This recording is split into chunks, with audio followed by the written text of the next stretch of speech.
Mon intention aujourd'hui est de vous parler de quelques-unes des difficultés que connaît toute vie d'époux. Je le ferai avec une certaine liberté d'expression qui pourrait peut-être étonner certains de mes auditeurs. Je leur rappellerai alors aussitôt que Dieu est l'auteur de l'amour et de l'amour physique, en particulier entre les époux, et que si Dieu a créé cet amour, nous avons donc liberté d'en parler, selon l'esprit de sainteté que lui-même nous enseigne dans sa parole. J'aimerais donc m'intéresser d'abord à la vraie difficulté que connaissent tous les époux, et qui tient au fait qu'ils ne savent pas d'emblée prendre la place que Dieu leur assigne à chacun, c'est-à-dire aussi l'un par rapport à l'autre, dans le foyer. Et cela est à souligner d'autant plus fortement que le monde moderne et son évolution pousseraient à chaque instant l'homme et la femme à quitter cette place que Dieu leur a attribuée. En effet, il est clairement dit à l'homme, et nous l'avons déjà vu dans un précédent entretien, qu'il est le chef de la femme, et qu'il doit l'aimer à la manière de Christ en se donnant pour elle. Cette parole, cet ordre n'est pas à bien plaire. Quand même, il est le dernier à être compris des hommes qui le lisent. Il doit trouver son accomplissement même dans les détails les plus intimes de notre vie d'époux. Je le répète, il n'y a nul gêne ici à dire des choses saintes. L'homme est véritablement le chef de la femme et l'aime selon Dieu lorsque dans l'acte d'amour, il se donne à sa femme et en vue de sa joie à elle. C'est ce que la parole de Dieu ordonne lorsqu'elle dit « Marie, aimez vos femmes en vous donnant pour elles ». Et c'est ce que tant d'hommes oublient, qui ne recherchent dans la communion physique qu'un plaisir tout personnel, dans l'ignorance de leur vraie vocation d'époux. Cette vocation était un peu mieux définie.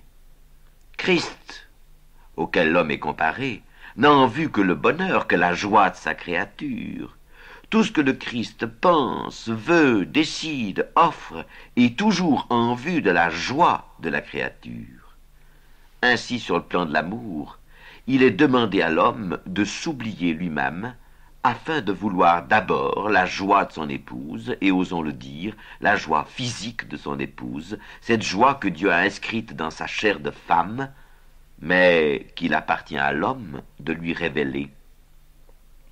Or, précisément, l'homme n'apporte cette révélation physique que dans la mesure où, oubliant son égoïste plaisir, il est tout entier attentif à la seule joie de sa femme. Cette joie ainsi donnée et révélée unit l'épouse d'une manière unique à son époux. Et lorsque cette réalité d'une union dans l'amour physique se retrouve sur le plan de la vie de tous les jours, oui, lorsque l'époux répond à sa vocation de chef, non pas encore une fois pour dominer sa femme, mais pour la réjouir, en étant à côté d'elle et pour elle celui qui veut d'abord sa joie en toute chose, alors l'homme a réellement pris la place que Dieu lui assignait au foyer. Il est vraiment le chef. Car quelle femme, liée à un tel mari, refuserait de reconnaître son autorité de s'y soumettre, alors que cette autorité est tout entière unie à son bonheur à elle, vouée à son bonheur à elle, pourrait-on dire. Il faut d'emblée ajouter que dans ce bonheur ainsi donné, toute la joie en revient aussi finalement à l'homme. Il n'est pas difficile pour aucun homme de comprendre que si l'homme révèle ainsi à sa femme la joie physique de l'amour, il sera à son tour comblé par cette joie. Alors que si, semblablement à tant de maris, l'homme avait simplement pris de la joie, tiré de la femme, de la joie physique pour lui-même, même cette joie reçue n'assurerait pas que sa femme l'ait partagée. Et cela reste vrai sur les autres plans de leur vie d'époux. Quand un homme au foyer prend véritablement ses responsabilités de chef, encore une fois non pour dominer mais pour apporter le bonheur aux autres, il y trouve le sien en retour. Et à l'appui de ces dires, on pourrait remarquer qu'il est dans la nature de la femme de chercher un appui dans l'homme.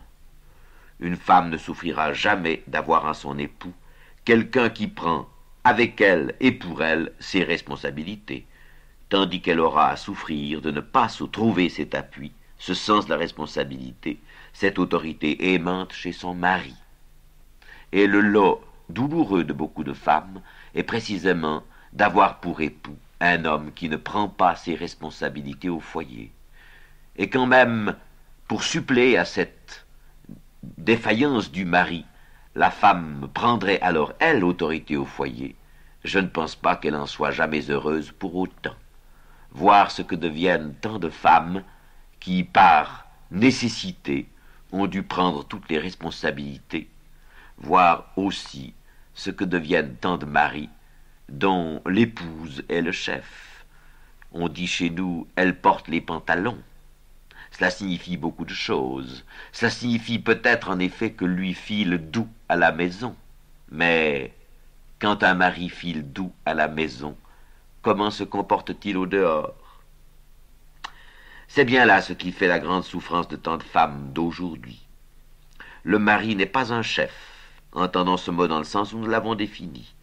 Il se décharge sur sa femme de presque toutes les responsabilités. Il vit à côté d'elle en égoïste, et les conséquences en sont très graves pour lui-même, pour son épouse et pour ses enfants. Car l'anarchie dans laquelle vivent tant d'enfants d'aujourd'hui est à chercher précisément dans l'absence d'autorité exercée par le chef de famille. Comment l'homme pourrait-il attendre de ses enfants le respect dû à son autorité alors qu'il ne l'exerce pas, la laisse souvent à sa femme, ou encore ne l'exerce qu'occasionnellement, mais cette fois justement sous forme de tyrannie? Et les répercussions de cet état de choses se découvrent jusque dans la vie sociale, où l'anarchie s'établit toujours davantage, obligeant la société à chercher remède dans la tyrannie des lois et de ceux qui les dictent ou veulent les faire respecter. On a beau jeu après ça d'incriminer les autres. On dit communément lorsque quelque chose ne va pas, chercher la femme. Ce slogan a été certainement inventé par les hommes. À la vérité, il faudrait dire plutôt chercher l'homme, car bien avant la femme, c'est lui qui n'a pas su prendre sa place, la garder, y exercer avec amour son autorité, sa responsabilité. Certes, ce que je viens de dire n'enlève rien à l'autre face des choses, qui concernent les femmes en particulier, car elles aussi avaient une place à tenir, qui était d'être à leur mari comme au Seigneur, c'est-à-dire, selon l'expression du livre de la Genèse, d'être une aide pour leur mari. La place donnée par Dieu à la femme est une place d'humilité, semblable à celle de l'Église vis-à-vis du Christ.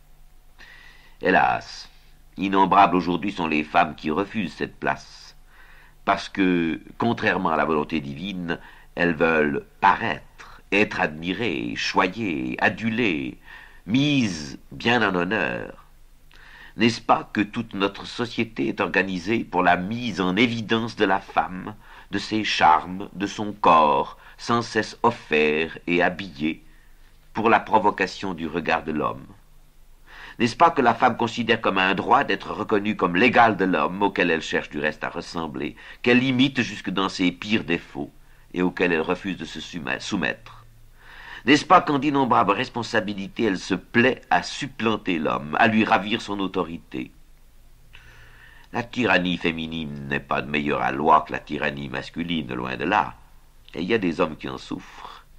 Il y a de grands-fils et des belles-filles qui savent quelque chose de la tyrannie de leur mère et belle-mère. Et les groupements sociaux où la femme commande ne sont pas nécessairement de ceux où se manifeste le plus d'amour. Mais alors me direz-vous quel devrait être le vrai rôle de la femme? La parole de Dieu le définit clairement. Qu'elle soit une aide pour l'homme, pour son mari en particulier. Et cette aide revêt plusieurs formes.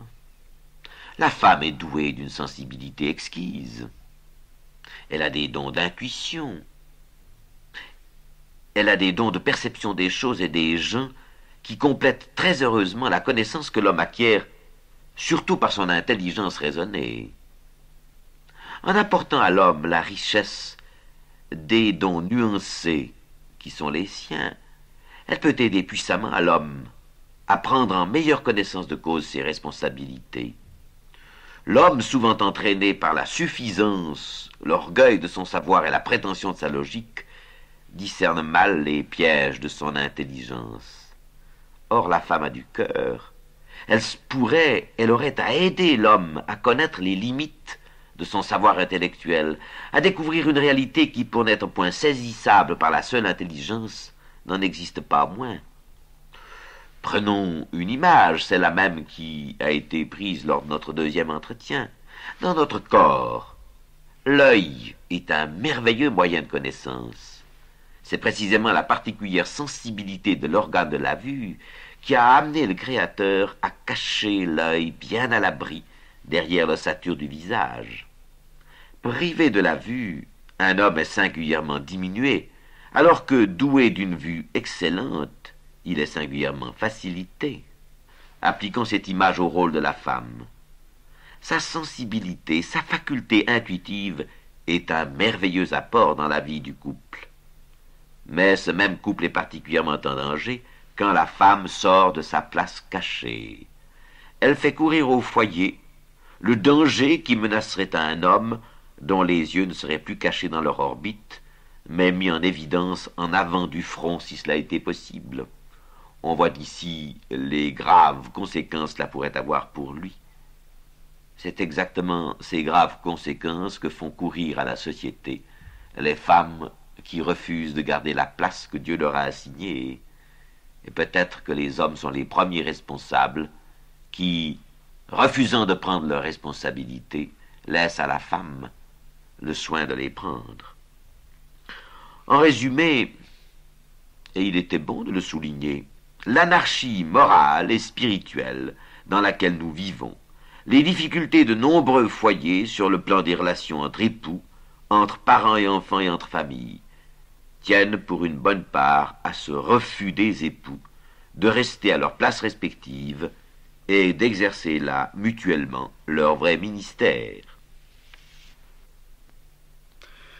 Tout ce qui vient d'être dit m'amène à souligner encore l'importance de ce partage des responsabilités dans l'éducation des enfants. Ce sont eux en effet les premiers à souffrir de l'anarchie au foyer. Dieu avait voulu pour eux un père et une mère. C'est pourquoi il a lié l'enfantement au mariage et non pas à l'état de célibataire. Car privé de l'un ou de l'autre des conjoints, l'enfant pâtira. Je ne vous apprends rien en disant que la démission de l'homme en qualité de responsable du foyer, cette responsabilité étant rejetée sur les épaules de sa femme, a pour conséquence immanquable la démission du père. Et il faut parler de cela. Car on ne compte plus aujourd'hui le nombre de gosses qui ne sont élevés que par leur mère, le mari n'étant là que pour apporter la paye quand ce n'est pas encore pour s'aider lui le premier à la dépenser. Ce triste état de choses a des conséquences lointaines. En effet, l'autorité d'une mère ne remplacera jamais celle d'un père. Il faut appeler les faits par leur nom. Si tant de jeunes filles peuvent admettre aujourd'hui d'être aimées par des hommes mariés, c'est souvent inconsciemment qu'il leur a manqué la tendresse d'un père. On a raison de les accuser, les jeunes filles, de les incriminer d'avoir détruit tel foyer, en acceptant l'adultère, en acceptant de dérouter l'époux, le mari d'une autre femme. Mais si l'on incrimine la jeune fille, ne faudrait-il pas incriminer souvent le père de cette jeune fille, qui par son absence au foyer, qui par son refus de prendre la responsabilité qui était la sienne en tant que père, n'a pas donné à cette jeune fille la tendresse dont elle avait besoin pour sa formation profonde, consciente et inconsciente, et l'a amenée plus tard, à cause d'un manque qu'elle ne savait définir, à rechercher non pas l'amour d'un jeune homme, mais l'amour d'un homme marié, d'un père. Autre vérité combien cruelle, si tant de jeunes gens, à l'âge de la puberté, dévient dans l'homosexualité, n'est-ce pas qu'il leur a manqué pendant toute leur enfance la tendresse d'un père? Je l'ai lu dans les lettres de combien d'homosexuels. Inconsciemment, ils finissent par prendre à tort ce qu'ils n'ont pas reçu de droit. Ils veulent absolument être aimés d'un homme, n'ayant jamais été aimés que par une femme, leur mère. Peut-être que l'un ou l'autre de mes auditeurs s'effrayera de m'entendre en pensant à la situation de ces enfants, disons orphelins de père. Ils me diront justement, est-ce que la situation d'orphelin de père est la même que celle d'orphelin au sens où je viens de les définir, savoir d'enfants qui n'ont jamais été sous l'autorité d'un père, sous l'amour aimant d'un père. Si je ne craignais pas d'être mal compris, je dirais même que la situation des orphelins de père est bien préférable à celle d'enfants qui n'ont pas eu réellement de père au foyer parce que celui-ci avait démissionné. En effet, un père décédé, qui était un père aimé et respecté, reste présent au foyer. Il est en tout cas beaucoup plus présent qu'un père qui aurait abandonné lâchement sa famille. De ce père décédé, on pourrait dire que bien que mort, il parle encore. Et dans la mesure où la veuve non remariée saura lui garder sa place, ravivant sans cesse son souvenir dans la mémoire des enfants, il exercera sur eux une réelle autorité. Beaucoup de femmes, en m'écoutant, me diront qu'elles ne demanderaient pas mieux que d'avoir un mari conscient de ses responsabilités d'époux et de père. Mais vous admettrez que si elles ne trouvent pas toujours cet appui chez leur mari, elles ont bien de la difficulté à connaître quelle doit être alors leur attitude. Cette question est fort importante et en pratique trouve souvent de fausses réponses.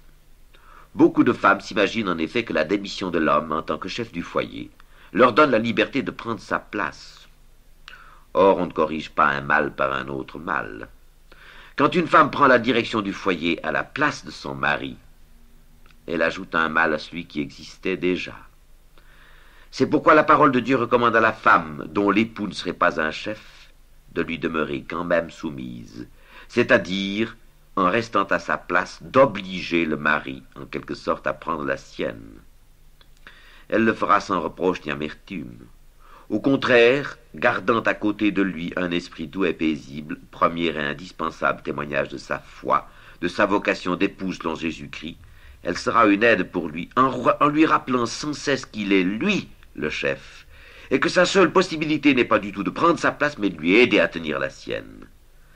Ça signifie aussi que devant les enfants, elle ne se permettra jamais de le critiquer, elle s'attachera au contraire, dans la charité du Christ, à leur faire aimer leur père. Elle leur apprendra à lui obéir, et si sur un point ou un autre elle se trouvait en désaccord avec son mari, ce n'est pas devant les enfants qu'elle le contredira, mais dans le tête-à-tête des époux sans les enfants. Quelques-uns penseront qu'aujourd'hui notre entretien a pris un tour, disons mieux une tournure, où apparemment la psychologie a eu plus de place que la parole de Dieu elle-même. Je refuse absolument d'entrer dans de telles vues.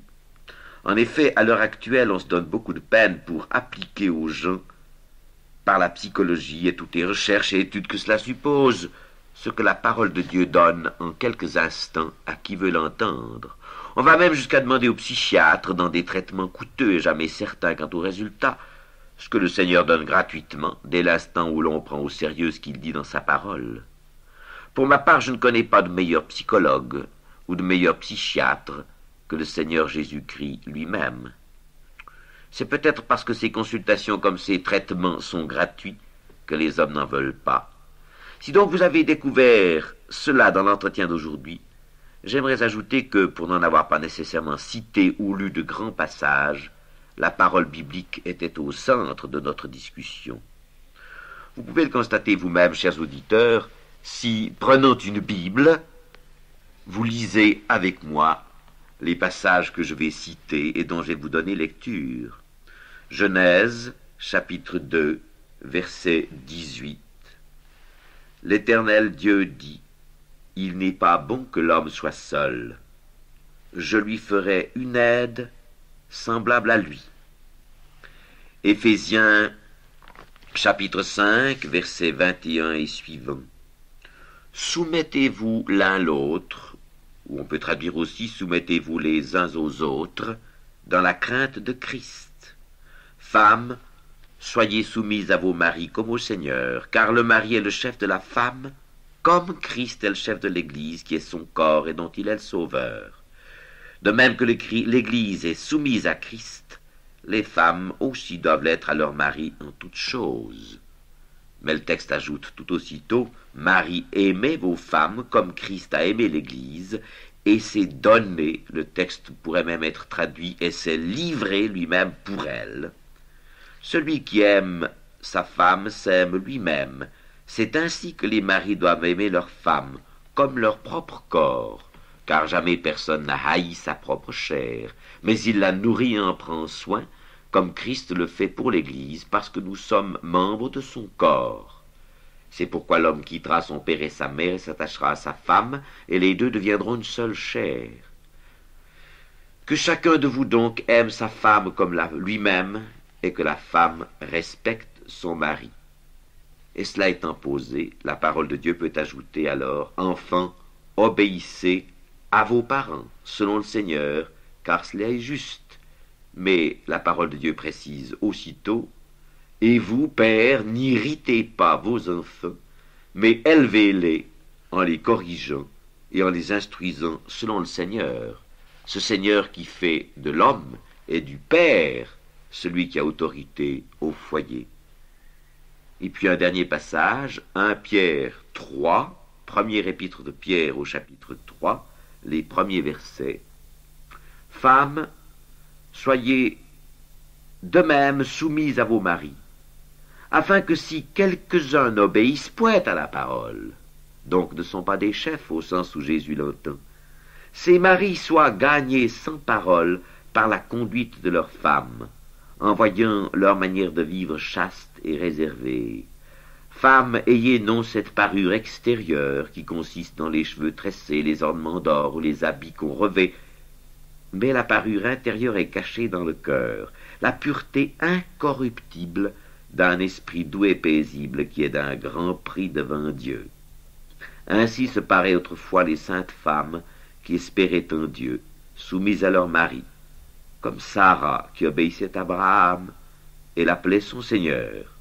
C'est d'elles, femmes, que vous êtes devenues les filles, en faisant ce qui est bien, sans vous laisser troubler par aucune crainte. Mais cela étant dit aux épouses, l'apôtre ajoute tout aussitôt, « Marie, montrez à votre tour de la sagesse dans vos rapports avec vos femmes, comme avec un sexe plus faible, honorez-les, comme devant aussi hériter avec vous de la grâce de la vie. » Qu'il en soit ainsi, afin que rien ne vienne faire obstacle à vos prières.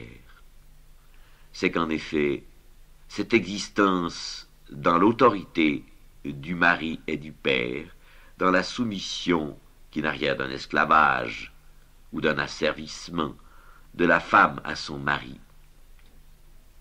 cette position n'est possible que si les époux ensemble reçoivent du Seigneur par la prière et la lecture de sa parole la force de vivre cet amour qui n'est pas fruit de leur cœur, mais fruit du Saint-Esprit.